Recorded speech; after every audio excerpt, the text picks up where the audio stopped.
what they told me that feels like. Ooh, ooh, ooh, ooh, ooh, ooh. Hello guys, it's me again, Rain, and welcome to my channel. So for today's video, tuturuan ko kayo kung paano gumawa ng Oreo Popsicle. Umpisahan na natin. Okay, our first ingredients. We have fresh milk.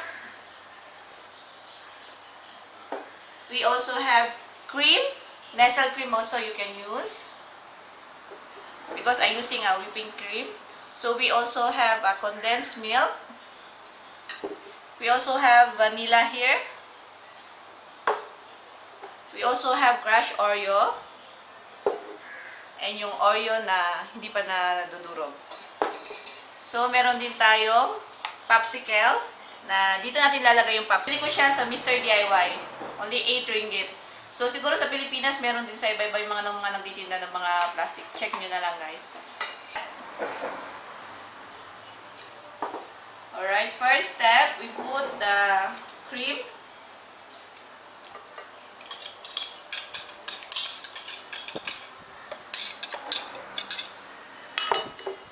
Fresh milk.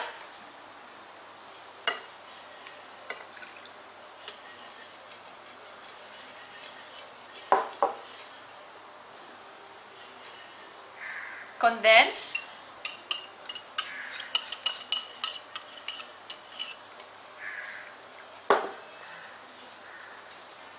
And of course, the vanilla.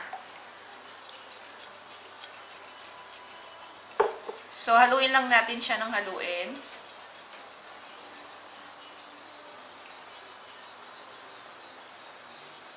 Siyempre, gumamit ako ng plastic gloves kasi hahawak tayo ng Oreo. Pero it depends on you. Kung gusto nyo or ayaw nyo gumamit, okay lang as long as malinis yung kamay nyo. So, yung 3 popsicle here, I put Oreo. Okay. So, this side naman, gusto ko lagyan siya ng ganito.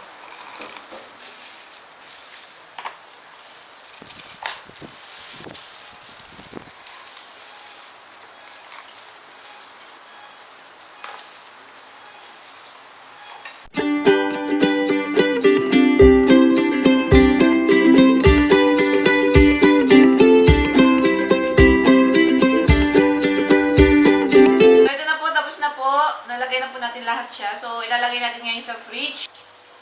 Stop.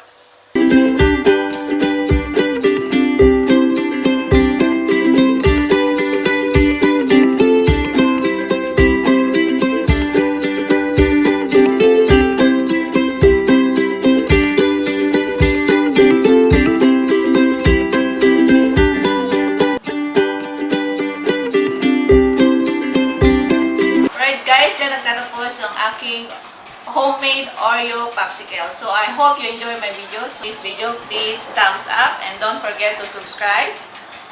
In any suggestion, please comment down below. Thank you for watching. Bye!